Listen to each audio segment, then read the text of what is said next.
क्यों? कानून जो बना हुआ है उन्हीं के द्वारा बनाया हुआ है। अगर आप उस कानून में गलत हो तो आप पिटोगे कि नहीं पिटोगे, फंसोगे कि नहीं फंसोगे, जेल जाओगे कि नहीं जाओगे। भगवान ने आके कहा था तुमसे शराब पियो, भगवान ने तुमसे कहा था मुर्गा खाओ। भगवान ने हमें पैदा ही क्यों करा? क्यों?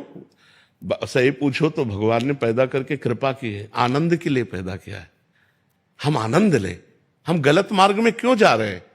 भगवान अब ये प्रश्न कह दे कि हमें बाप ने पैदा क्यों किया, हमारे बाप को भगवान ने पैदा क्यों किया, ये कोई प्रश्न है? आप बताओ, ये कोई प्रश्न है? हमें क्यों पैदा किया ये प्रश्न नहीं है। हम जो पैदा हुए अब हमें क्या करना चाहिए ये प्रश्न होना चाहिए ना। हाँ, भगवान ने पैदा किया है, धर्म से चलो, दोनों मार्ग बना दिए। जैसे दिन है रात है, अच्छा है बुरा है। अब आप बुरे मार्ग में जाओगे तो बुरा फल मिलेगा, अच्छे मार्ग में जाओ तो अच्छा फल मिलेगा। लेकिन वो भगवान तुम्हें बहुत प्यार करते हैं।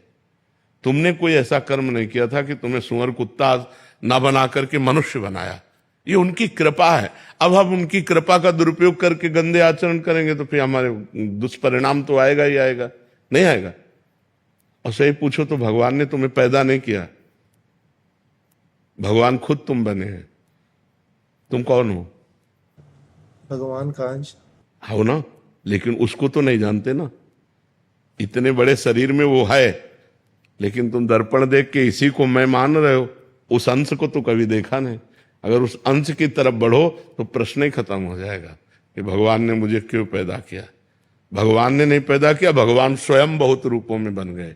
एकोहम बहुत श्यामा, भगवान का अंश का मतलब होता भगवत स्वरूप हो। भगवान का अंश कोई कमजोर थोड़ी होगा, वो भी भगवान ही है। लेकिन हम भगवान से विमुख हो गए, भगवान को भूल गए और माया में फंस गए। अब कहते भगवान ने माया ही क्यों बनाई?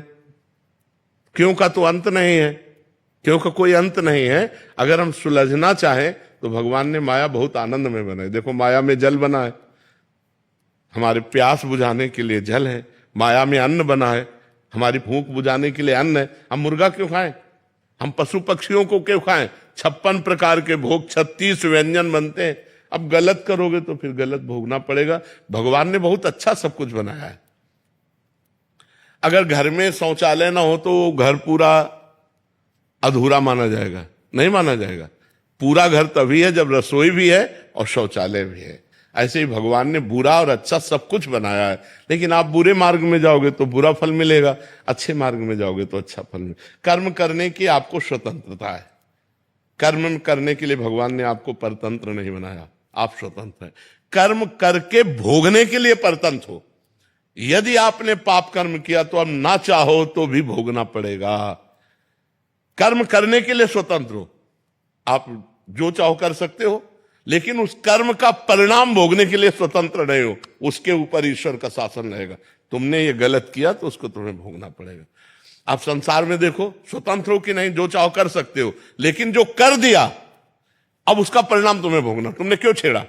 अब छेड़ा तो उसका परिणाम तुम्हें भोगना पड़ेगा। तो इसलिए हम कर्म सावधानी पूर्वक करें, ये चिंता न करें कि भगवान ने हमें क्यों जन्म दिया। भगवान ने हमें जन्म दिया है आनंद के लिए। हम आनंद के, भगवान आनंद समुद्र है ना, तो आनंद लेने के लिए। लेकिन हम गलत मार्गों में आनंद ढूंढ रहे हैं, शराब में आनंद ढूंढ रहे हैं, पराई माता बहनों में आनंद ढूंढ रहे हैं, हम मांस खाने में आनंद ढूंढ रहे हैं, हम गंदे आचरणों में, हिंसा में आनंद। ये दुर्गति का कार्य है। समझ पा रहे आप?